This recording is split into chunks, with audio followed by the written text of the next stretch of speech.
Irán controla el estrecho de Hormuz. Fin de la discusión.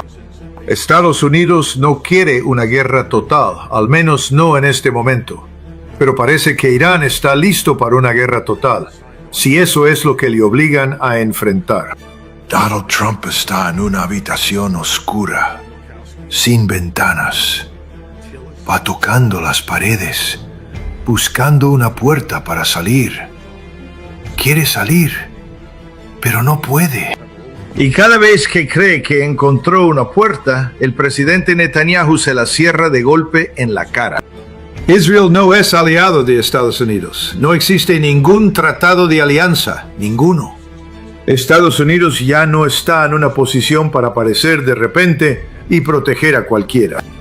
¿Vas a intercambiar St. Louis por Dubái? No. ¿Vas a intercambiar St. Louis por Varsovia? No. Nuestros problemas no están en el extranjero. El problema es interno. Gastamos casi $1 billón al año y ahora mismo estamos paralizados por una nación que gasta una fracción de eso. Si envías un crucero, un destructor y mucho menos un portaaviones al Golfo Pérsico ahora mismo, la probabilidad de que termine neutralizado, muerto en el agua o en el fondo del océano es muy alta. El mapa de Medio Oriente va a cambiar, pero no creo que vaya a parecerse al Gran Israel. En esta entrevista, Mario habla con el coronel Douglas McGregor sobre Irán, Trump, Netanyahu y el control del estrecho de Hormuz. Pero hay un punto aún más delicado que no escuchaste en el inicio. McGregor dice que Israel está espiando a altos funcionarios de Estados Unidos y que Washington ya lo considera una amenaza crítica de contrainteligencia. Escucha hasta el final, porque esta parte cambia por completo la manera de entender la relación entre Estados Unidos e Israel. Parte 1. Irán controla el estrecho de Hormuz. Coronel, desde la última vez que hablamos, hace aproximadamente una semana, todo se ha vuelto bastante extraño. Trump está elogiando a la República Islámica, dice que quiere reunirse con el líder supremo y que sería un privilegio reunirse con él. Al mismo tiempo, parece que Estados Unidos está intentando pasar barcos por el estrecho de Hormuz. Irán intenta imponer control allí, dispara advertencias contra esos barcos, y Estados Unidos responde atacando radares iraníes en la isla de Keshm y en otra isla. Después, Irán no responde de manera proporcional. Va con todo y lanza varios misiles balísticos. Los dos últimos ataques fueron contra Bahrein y Kuwait. Entonces, es un alto el fuego muy extraño. Me gustaría conocer su opinión. ¿Qué interpreta usted de todo esto? Bueno, no estoy seguro de que sea un alto el fuego. No suena como un alto el fuego. Parece que ahora tenemos diferentes reglas de enfrentamiento para los altos el fuego. Obviamente Estados Unidos no quiere una guerra total, al menos no en este momento. Y parece que Irán está listo para una guerra total, si eso es lo que le obligan a enfrentar. Digámoslo así. El problema es que este asunto de elogiar repentinamente al líder supremo y hacer comentarios agradables no es demasiado relevante para toda la discusión. Los iraníes realmente no creen nada de lo que decimos, y no hay muchas razones para que lo hagan. Así que me parece que la posibilidad de alcanzar algún tipo de acuerdo que todas las partes puedan firmar es extremadamente remota. Israel sigue disfrutando de poder de veto sobre cualquier cosa que haga Estados Unidos. Dicho eso, creo que Donald Trump todavía está en una habitación oscura, sin ventanas. Va tocando las paredes, buscando una puerta para salir. No tiene una salida fácil. Le gustaría salir, pero no puede salir. Y cada vez que cree que encontró una puerta, el presidente Netanyahu se la cierra de golpe en la cara. No sé qué ocurrirá después, pero no veo ningún acuerdo inminente de ningún tipo que vaya a hacer que estalle la paz. Me gustó lo primero que dijo, que esto no es un alto el fuego. ¿Escuchó lo que dijo Trump, creo que ayer o anteayer, sobre el alto el fuego?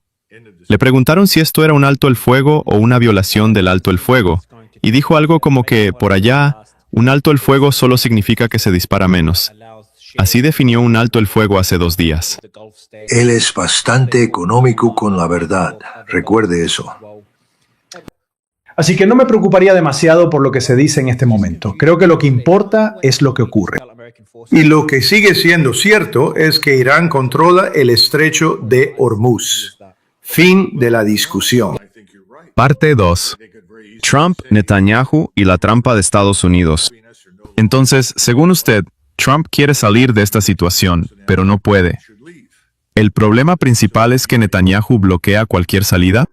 Israel continúa teniendo poder de veto sobre cualquier cosa que haga Estados Unidos. Ese es el problema. Trump está buscando una salida, pero no la encuentra. Está atrapado en una habitación oscura, no hay ventanas. Está tocando las paredes buscando una puerta, y cuando cree que la encuentra, Netanyahu se la cierra en la cara. Por eso no veo un acuerdo inminente. No veo una fórmula que lleve a la paz en este momento. Eso conecta con algo que ha sido muy extraño. Por un lado, Trump elogia a Irán y dice que quiere reunirse con el líder supremo. Por otro lado, hay ataques, advertencias, radares destruidos, misiles, Bahrein, Kuwait. Es como si se hablara de paz mientras se sigue peleando. Exactamente, y por eso digo que no parece un alto el fuego. Una cosa es lo que se dice públicamente, otra cosa es lo que ocurre sobre el terreno. Y lo que ocurre sobre el terreno es que Irán ha demostrado que puede imponer control en una zona crítica. Y esa zona crítica es el estrecho de Hormuz. Parte 3. Israel, espionaje y la relación real con Estados Unidos. Hablando de Israel, salió un informe hoy. No he tenido tiempo de leerlo completo, pero dice que el Pentágono elevó la amenaza de contrainteligencia de Israel a nivel crítico, la designación más alta posible. La preocupación es que Israel está espiando agresivamente a altos funcionarios estadounidenses, algo de lo que hemos hablado durante mucho tiempo, pero ahora parece que las autoridades están actuando. Según funcionarios estadounidenses, la Agencia de Inteligencia de Defensa emitió esa evaluación en semanas recientes porque Israel está haciendo, cito, un esfuerzo particular por vigilar a altos funcionarios estadounidenses para obtener información sobre las deliberaciones internas y la toma de decisiones de la administración Trump respecto a Irán y Líbano. Es increíble.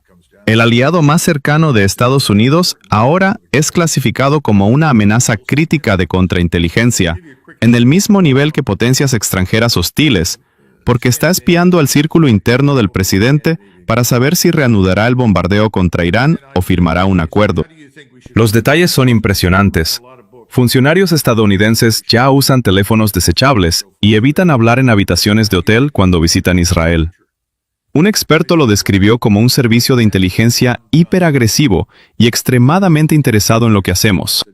Y el momento es curioso, justo después de que Trump supuestamente le dijera a Netanyahu que estaba completamente loco. Esto me recuerda a una conversación privada que tuve con un funcionario estadounidense cercano a Trump. Le pregunté algo que también he preguntado a exoficiales de la CIA. ¿Le preocupa que el Mossad lo espíe? Y ese funcionario me dijo, en tono de broma, Mario, ya nos rendimos con el Mossad. Simplemente aceptamos que nos espían. Incluso me dio un ejemplo de una llamada suya que habían interceptado. Se ha vuelto algo normal en Estados Unidos saber que Israel los espía. Es algo realmente increíble. ¿Qué piensa de ese informe, de esa designación de Israel como amenaza crítica desde el punto de vista de contrainteligencia? ¿Podríamos ver algún cambio? Es muy peligroso. Israel no es aliado de Estados Unidos. No existe ningún tratado de alianza, ninguno. Mire los datos de las encuestas ahora mismo y dónde se ubique Israel dentro de Estados Unidos. Israel tiene acceso a estas cosas porque hay multimillonarios en Estados Unidos que han pagado a miembros del Congreso para proporcionar ese acceso. Acabamos de aprobar una sección del Plan de Autorización de Defensa Nacional que permite a los israelíes aparecer, en la práctica, como un apéndice del establishment militar estadounidense. Eso no va a durar. Tenemos que volver a nuestros orígenes como país. Cuando finalmente nos independizamos, hace unos 250 años, éramos muy sensibles a una verdad simple. Los británicos estaban por todas partes en el país. En efecto, éramos británicos. Por eso, inicialmente se prohibió que cualquier persona no nacida en Estados Unidos ocupara la presidencia. Había buenas razones para eso. No queríamos un candidato manchuriano británico dirigiendo el país. Tenemos que volver a examinar todas estas cosas. Tenemos demasiadas personas en nuestro gobierno con doble ciudadanía. La doble ciudadanía está bien, pero no debería permitirse ocupar un cargo federal. No debería permitirse servir en las Fuerzas Armadas de Estados Unidos si se es leal a alguien que no sea Estados Unidos. Y si alguien quiere servir en las Fuerzas Armadas de Estados Unidos, debería renunciar inmediatamente a esa segunda lealtad cuando se enlista. Estas cosas son importantes. Las hemos descuidado. Parte 4. ¿Puede Estados Unidos proteger a sus aliados? Mi preocupación es que era demasiado tarde. La forma en que lo veo es que Israel ha hecho un gran trabajo exprimiendo limón estadounidense durante décadas a su favor. Y ellos saben que están llegando a un final. Por eso están impulsando esta cláusula, porque ven el cambio en el sentimiento público. Pero también saben que la hegemonía estadounidense se está debilitando cada vez más. No me sorprendería que empiecen a reposicionar sus alianzas hacia otros países y a cubrirse ante la caída del imperio estadounidense. Es triste verlo. Es como si hubieran secuestrado el sistema estadounidense durante mucho tiempo. Y ahora se van a buscar una alternativa, sabiendo que el sistema estadounidense está sangrando. Los israelíes siempre han hecho ese tipo de cosas. Hemos tenido muchos problemas con ellos a lo largo de los años, vendiendo tecnología bajo la mesa como parte de paquetes más grandes a los chinos. Esto no es un fenómeno nuevo. Por eso dije que no existe un tratado de alianza entre nosotros e Israel. Esta es una construcción artificial que hemos creado. Y no va a sobrevivir con el tiempo. Creo que los israelíes lo saben. Creo que usted tiene razón.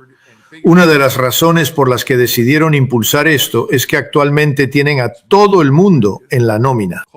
Estados Unidos está muy dividido, Mario. Podríamos pasar horas hablando del potencial de que las divisiones dentro de Estados Unidos se vuelvan violentas. Es un problema muy serio. Pero esto no afecta solo a Estados Unidos. Todo el mundo occidental está luchando. Esta no es nuestra mejor hora.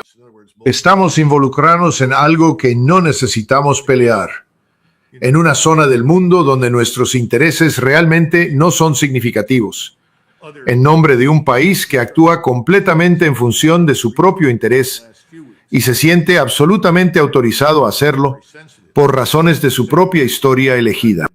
Is there a different path moving forward? ¿Hay otro camino hacia adelante? Sé que ahora parece muy improbable. Se ve bastante oscuro viendo cómo evolucionan las cosas.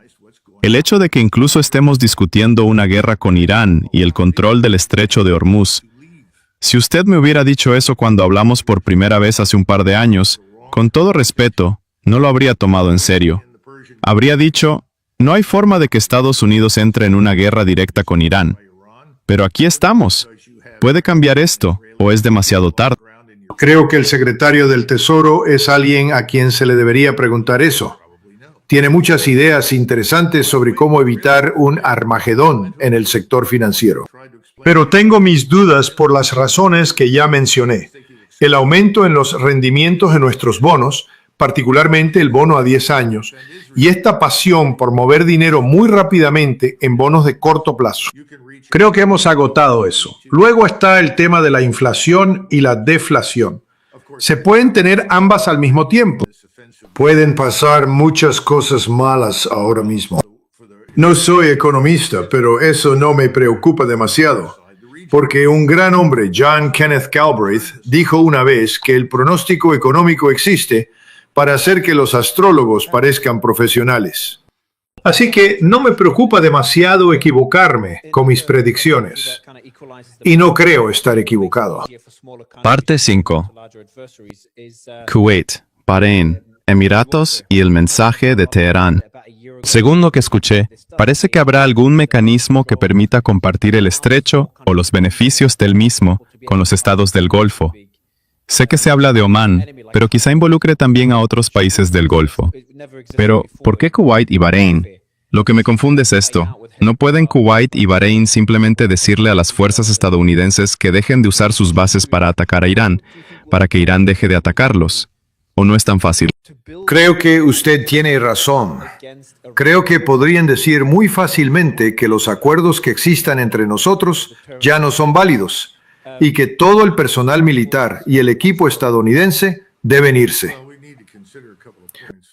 Podrían hacerlo. También podrían hacerlo los Emiratos Árabes Unidos.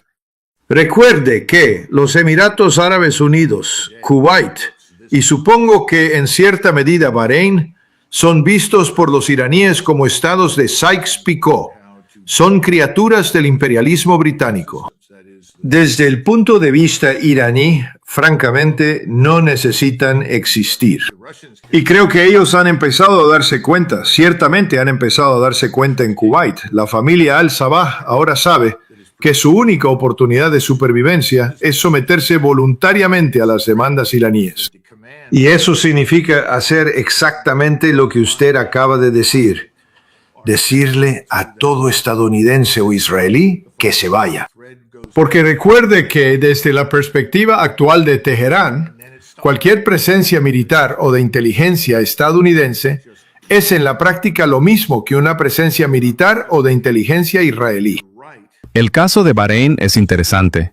Solo recientemente, en el último año más o menos, aprendí lo vulnerable que parece ser Bahrein. Puede que me equivoque, pero ayer hubo un ataque contra una estación de policía por parte de un grupo de resistencia en Bahrein. Ellos se atribuyeron el ataque. Fue un ataque mínimo. Podría haber sido solo un grupo de hombres lanzando un cóctel Molotov contra una estación de policía.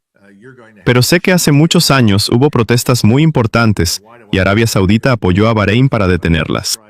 ¿La monarquía de Bahrein es vulnerable o se está exagerando? Creo que se está subestimando. Creo que podrían estar en la agenda o en el calendario para su extinción. Recuerde que siempre ha habido grandes poblaciones chiíes en esas áreas. Y las poblaciones chiíes siempre han sido reprimidas y tratadas como ciudadanos de segunda clase. Irán ha demostrado que es la potencia dominante en la región. Y no hay mucho que Estados Unidos, Israel o cualquier otro pueda hacer para proteger a esos estados de Irán. Como resultado, volvemos a donde usted empezó. Usted tiene toda la razón. Kuwait, Bahrein, Emiratos Árabes Unidos o cualquiera de ellos pueden hacer lo siguiente: expulsar a los estadounidenses y a los israelíes. En ese momento, Teherán reconsiderará lo que están haciendo y decidirá si le interesa dejarlos sobrevivir. Literalmente, eso es a lo que se reduce la situación. Parte 6. La vulnerabilidad del Golfo y la lección de Polonia. Espero que eso no ocurra. Espero que esos países encuentren una vía diplomática. Estoy asumiendo y esperando que Emiratos Árabes Unidos esté empezando a mejorar sus relaciones con Irán, porque los ataques de la última semana fueron contra Kuwait y Bahrein. Parece que territorio emiratí no fue usado en los ataques. No sé qué están haciendo Kuwait y Bahrein, si tienen opción, y por qué sus bases están siendo usadas para atacar a Irán. Pero no me sorprendería que eso también cambie. Creo que el Golfo debería unirse para poder construir algún tipo de disuasión militar contra Irán, aunque eso parece extremadamente improbable. También creo que es muy importante que mejoren las relaciones diplomáticas con Irán y dejen atrás el pasado. No digo que vaya a ocurrir, solo espero que ocurra. La esperanza no es un método. Yo descartaría eso de inmediato. Le dirigiría la atención a Polonia. Los polacos fueron muy imprudentes en 1939. Su dictador, o presidente vitalicio, murió. Su nombre era Józef Pilsudski. Era un hombre extraordinariamente brillante. Antes de morir, en su lecho de muerte, les advirtió. Les dijo: miren, nosotros los polacos vivimos entre dos enormes piedras de molino. Una es rusa y la otra alemana. Tienen que elegir. Tienen que alinearse con una u otra. Y dijo que, según su experiencia, porque había servido en el ejército austrohúngaro durante la Primera Guerra Mundial, tenían muchas más posibilidades de sobrevivir si se alineaban con los alemanes que si se alineaban con los rusos. Si se alineaban con los rusos, desaparecerían. Luego murió. Entonces, ¿cuál fue la solución de sus sucesores? Se subieron a un avión y volaron a Londres.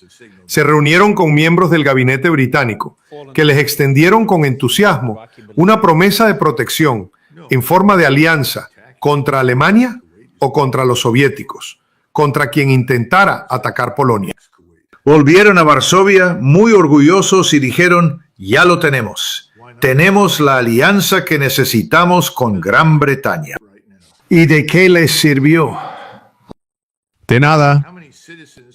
Mi punto es este. Si usted vuela al otro lado del mundo, a Washington, y hace un acuerdo, y la gente en Washington le dice que lo protegerá, ¿qué ha aprendido?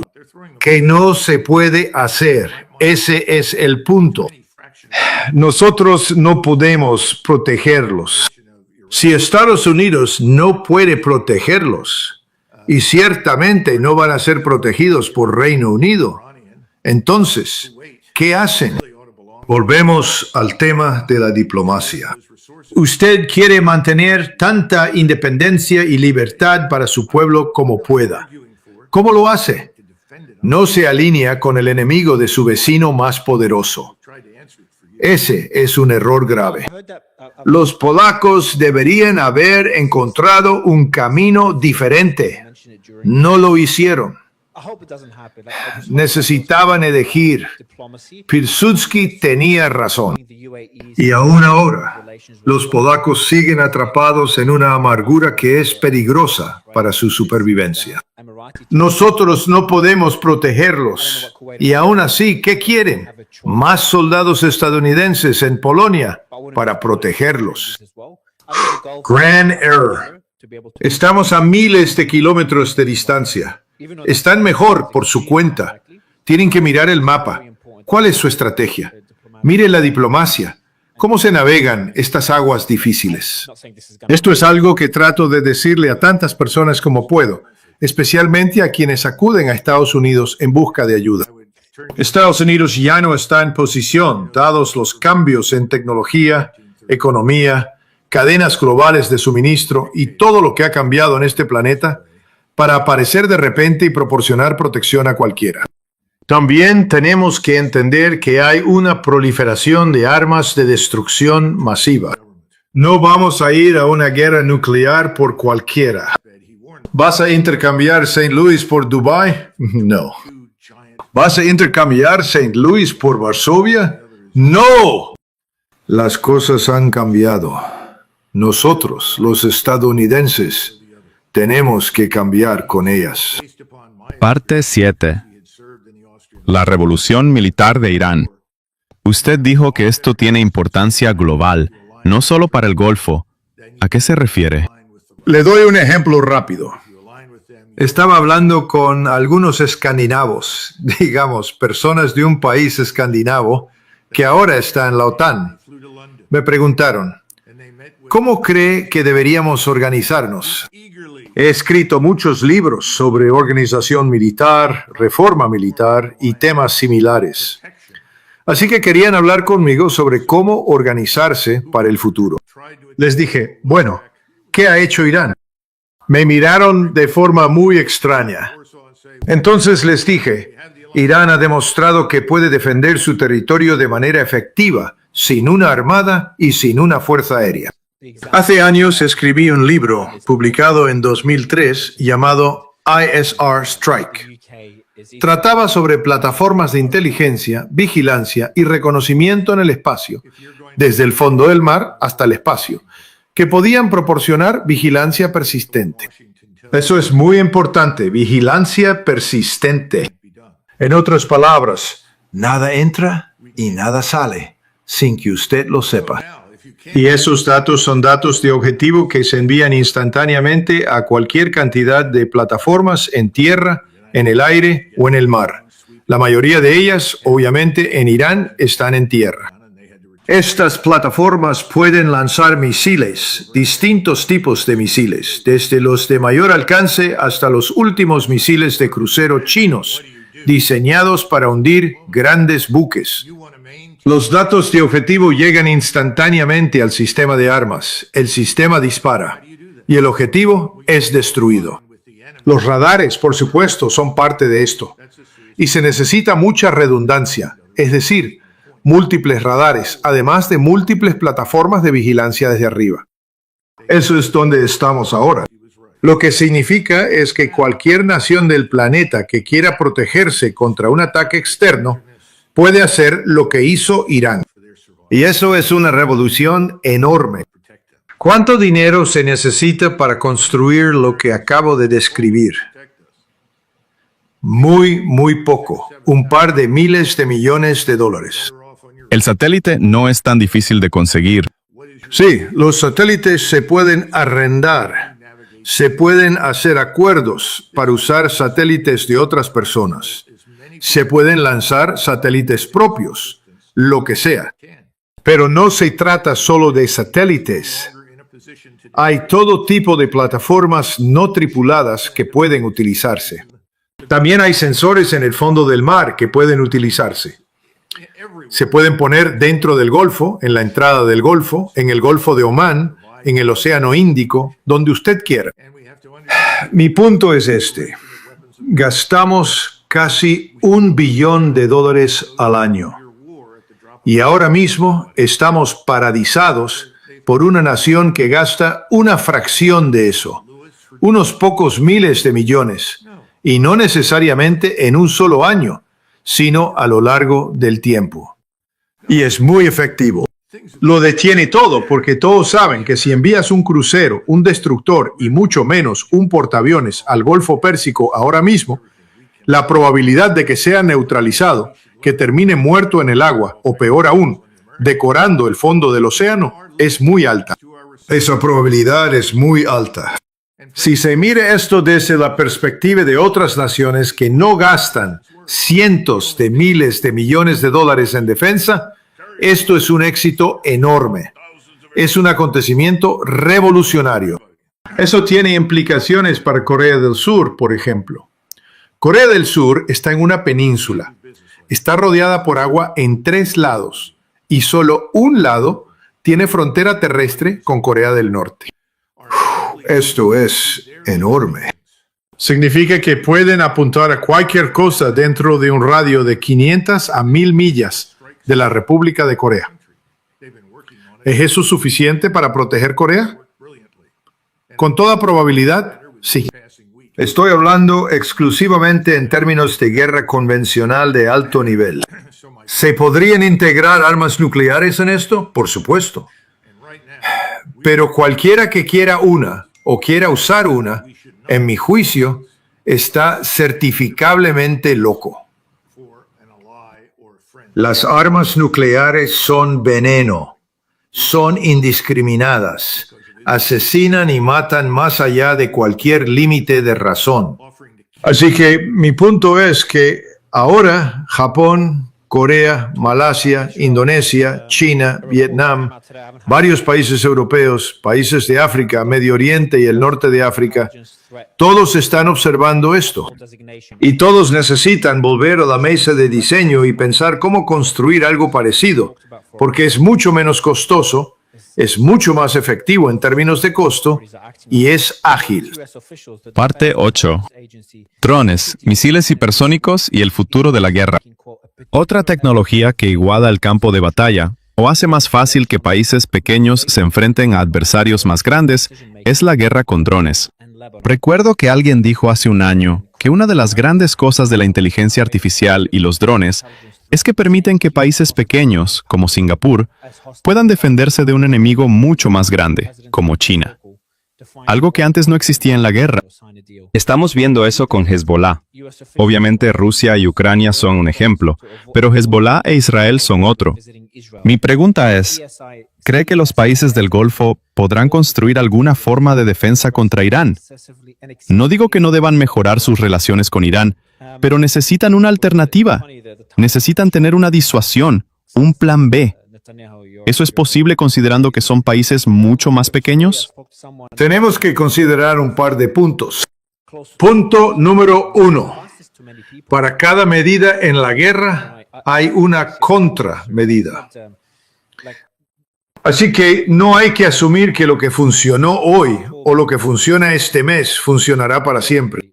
Lo primero que ocurrió fue que los rusos aprendieron a interferir la mayoría de los sistemas no tripulados, es decir, los drones de los que usted habla.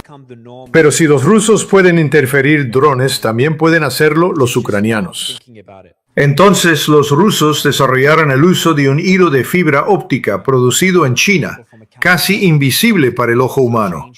Ese hilo permite transmitir comandos al objeto volador no tripulado. El hilo de fibra óptica llega a unos 40 kilómetros. Luego se rompe. Y si no ha encontrado un objetivo, el dron simplemente cae al suelo. Lo que intento decir es que usted tiene razón, pero no debe asumir que no habrá más contramedidas en el futuro para enfrentar estas amenazas. Algunas amenazas parecen invencibles. ¿Qué es invencible ahora? Creo que el misil hipersónico es actualmente invencible. Hasta que se puedan romper las leyes de las matemáticas fractales y conectar luz, gravedad y magnetismo como fuerzas, habrá que derribar misiles entrantes. ¿Por qué digo eso? Porque si se pudieran hacer esas cosas en física, entonces podríamos tener campos de fuerza. Y los campos de fuerza podrían detener ojivas y misiles entrantes. No estamos ni cerca de eso. No sé si alguna vez lo estaremos. No soy de esas personas que creen que siempre hay progreso. A veces las cosas van mal y luego vuelven a ir bien. Estoy más acostumbrado a los ciclos. Por el momento, el misil hipersónico es el dispositivo imparable. Todos los demás sistemas, de una forma u otra, van a encontrar contramedidas. Eso significa que cualquier establishment militar necesita una mezcla de capacidades. No se puede depender totalmente de una sola.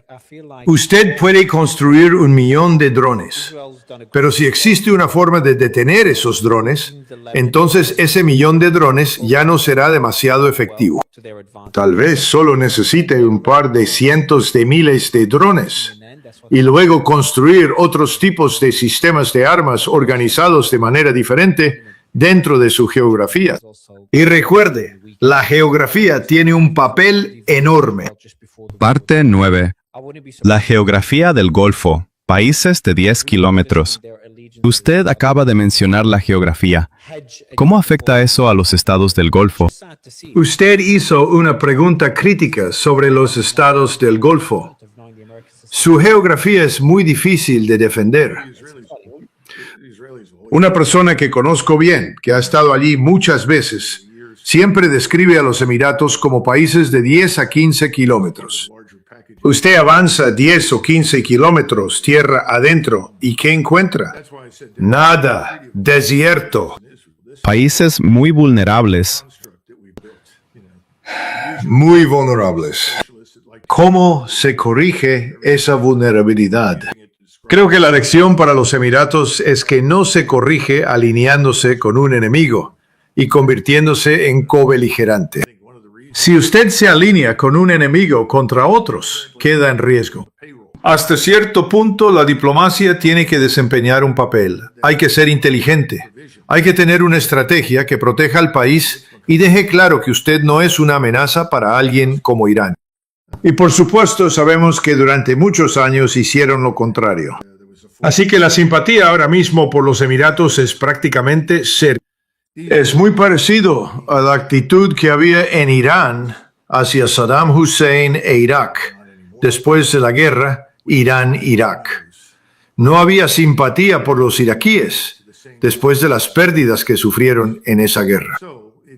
Ahora las cosas han cambiado. El gobierno es diferente en Irak. Hay otras circunstancias. Cuando menciona Kuwait, sé que hay personas convencidas de que, cuando esto termine, Kuwait simplemente caerá en manos de Irak. ¿Se refiere a que milicias iraquíes atacarían Kuwait? No, no tienen que atacar Kuwait. Simplemente pueden entrar y tomarlo. Pueden anexar Kuwait. ¿Pero por qué? ¿Por qué no?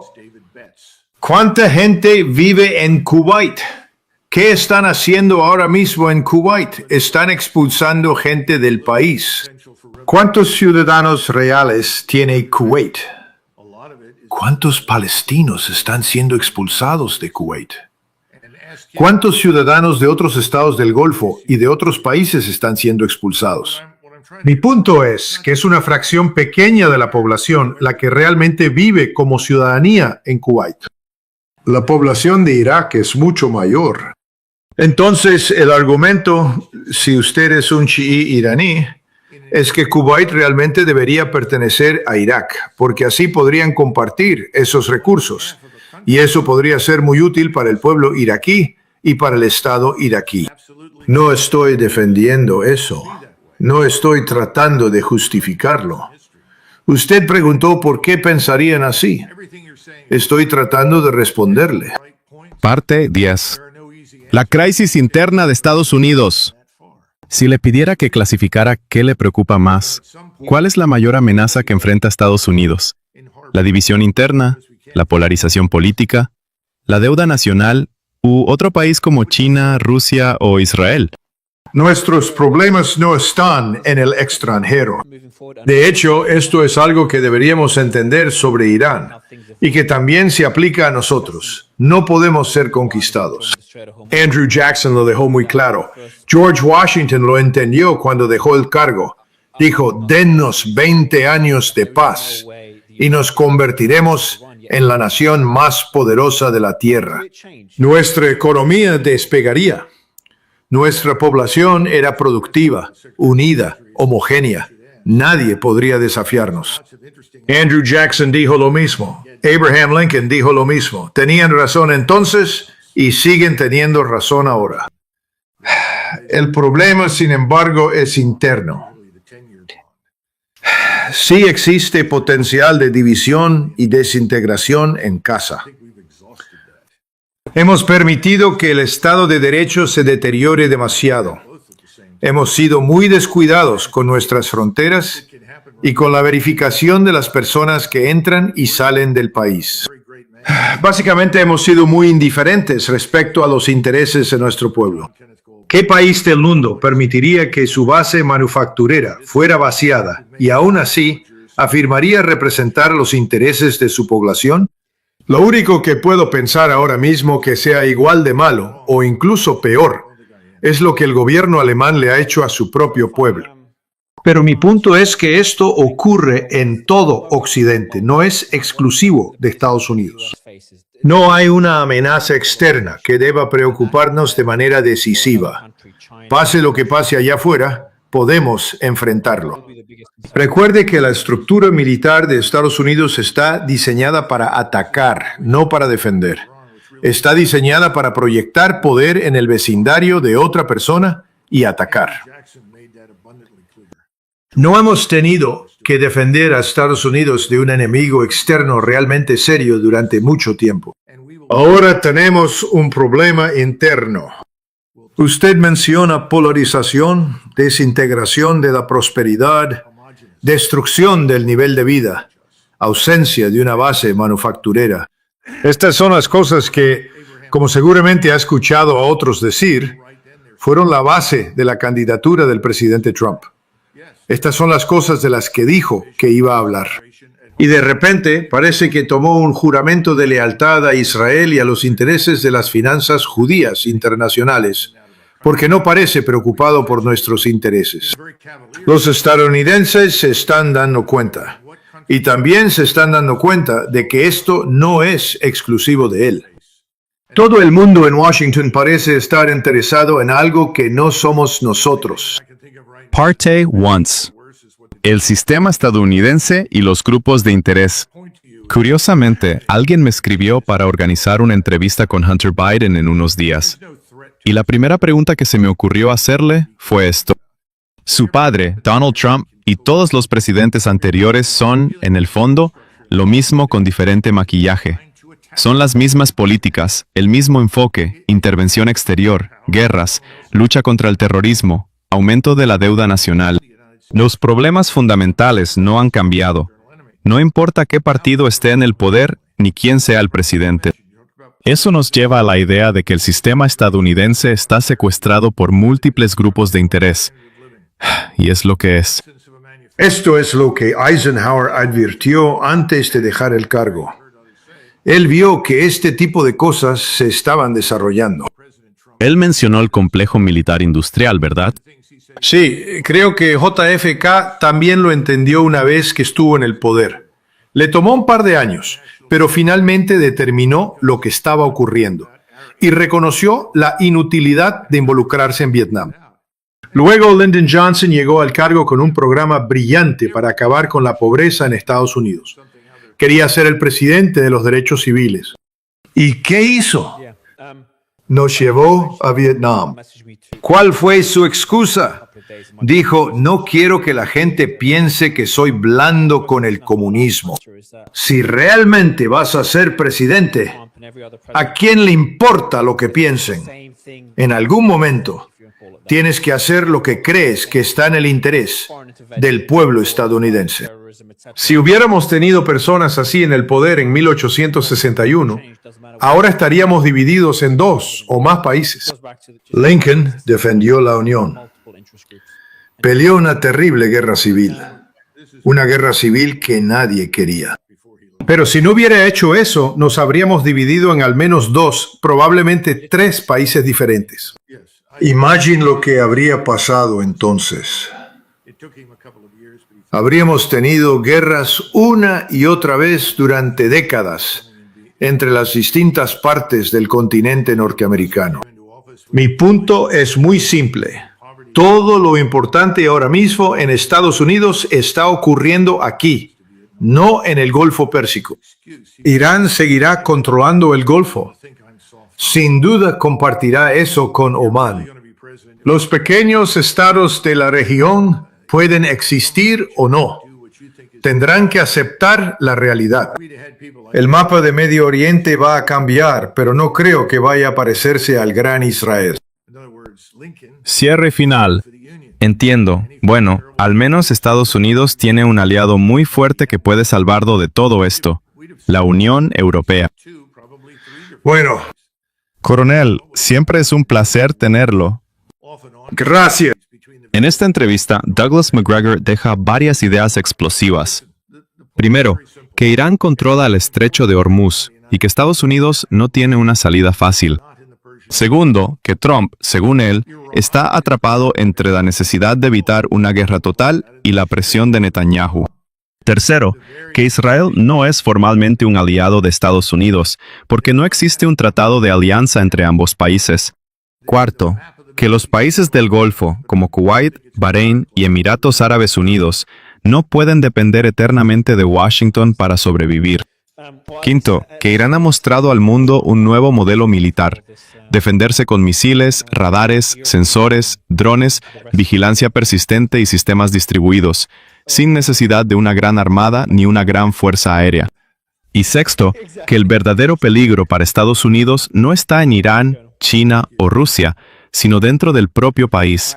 Deuda, polarización, pérdida de industria, influencia extranjera, crisis política y una élite que, según Macgregor, ya no representa los intereses del pueblo estadounidense. La frase que resume toda la conversación es esta: Irán controla el estrecho de Hormuz. Fin de la discusión. This conversation centers on the idea that Iran has managed to change the balance of power in the Persian Gulf through a low-cost but highly effective defense model. Macgregor argues that despite America's massive military spending, it has become seriously constrained by Iran's combination of radar systems, surveillance capabilities, missiles, and geographic advantage. In his view, the reality on the ground is that Iran controls the Strait of Hormuz, and this is not merely a regional success. It is a model that other countries may study as they rethink their own defense strategies. Another major part of the discussion focuses on America's political deadlock and Israel's role in it. McGregor compares Trump to someone trapped in a dark room, searching for a way out, while Netanyahu keeps slamming every possible exit shot.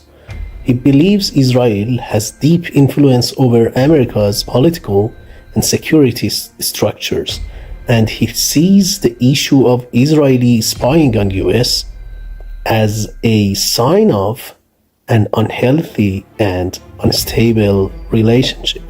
In this context, the Gulf states are also in a vulnerable position. If they want to avoid direct confrontation with Iran, they will need to rethink their relationship with the United States, Israel, and Iran.